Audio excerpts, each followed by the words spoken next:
For today's video ay ituturo ko sa inyo kung paano i-save or mag-save ng isang videos mula kay Facebook papunta kay gallery. Okay? Then, let's go. Una ay punta muna tayo sa aking Facebook account. Ayan. So, open natin yung Facebook account. Then, maghanap tayo ng video na pwede nating i-download. Okay.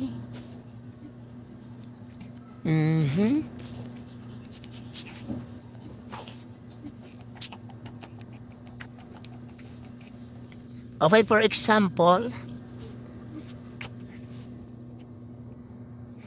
okay, try natin to. Okay, so ito yung video na isi-save natin sa ating gallery. Okay, from Facebook to gallery. So, nakita nyo ba yung tatlong tuldok na yan? Yung katabi ng X. Okay, so yung tatlong tuldok na yan na katabi ng X, ayun yung pipindutin natin, mga kamaring, okay? Ayan. Tapos, hanapin natin yung copy link.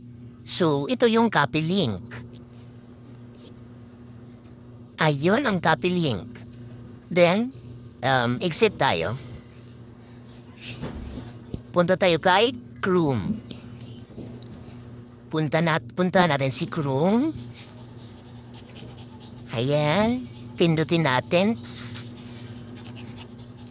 At kung nakikita ninyo mga kamaring, sa, dito sa taas na to, so ayan, itong taas na to, dito natin i-paste yung ating kinapi na link doon sa Facebook. Ayan, so enter. O, ito na yon, di ba? Ayan yung video na isi-save natin. Okay, so dito sa facebook.com, pindutin lang natin yan. Yan sa taas na yan, ito. Ayan.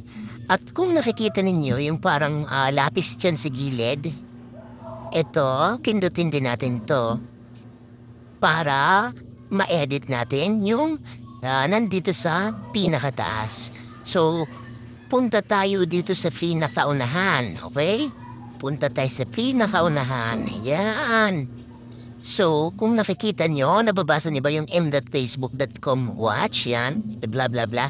So, yung m.facebook.com na yan ay lalagyan, ito sa m na yan, dugtungan natin siya or lalagyan natin siya ng basic. So, magiging mbasic.facebook.com na siya. Okay, so enter. So, ayan na. Okay, so ayan na. Ngayon, pindutin natin to, itong mismong video. Pipindutin natin yung mismong video. Ayan. So, nakikita nyo ba? Ito yung video na ating i-silent muna natin para hindi tayo maka-copyright. Try natin i-play. Okay, play natin.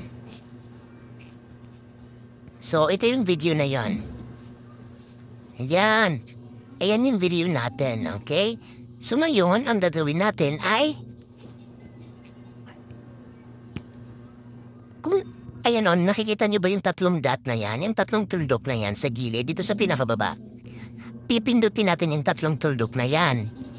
Ayan. So, may makikita tayong download.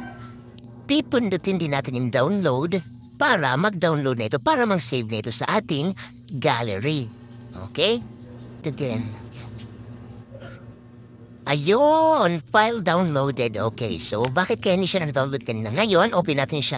Back tayo. Punta tayo dun sa gallery. Dun tayo sa aking gallery para malalaman natin kung nag-download ba tayo. So, ayan na. Downloaded na siya.